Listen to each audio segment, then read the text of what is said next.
अर्धपताक हस्तविद्यो पल्लवे फलवे तीरे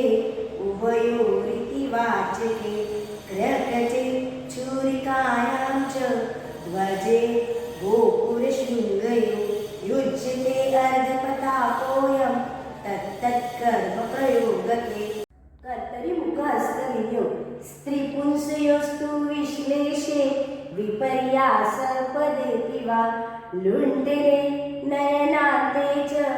मरणे भेदभावने विद्युत्कर्षे एकशय्याविरहे पतने तथा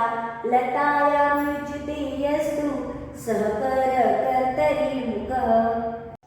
मयूरहस्तविद्यो मयूरासे लतायां च शकुने वमने तथा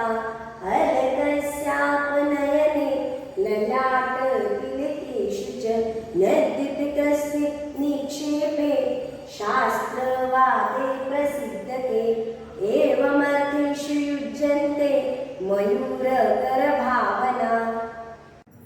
अर्धचन्द्रहस्तविद्यो चन्द्रे कृष्णाष्टमी भाजी गलहस्तार्तकेऽपि च भल्लायुद्धे देवतानामभिषेचकर्मणि भोगपात्रे च उद्भवे कट्यां चिन्तायाम् आत्मवाचके ध्याने च प्रार्थने चापि अङ्गानां स्पर्शने तथा प्राकृतानां नमस्कारे अर्धचन्द्रो नियुज्यते कर्कटहस्तविद्यो संहगमने तुण्डदर्शने शङ्खपूरणे अङ्गानां मोदने शापोन्नमने च युज्यते स्वस्तिकहस्तविद्यो संयोगेन स्वस्तिकाख्यो मकरे विनियुज्यते डोलाहस्तविद्यो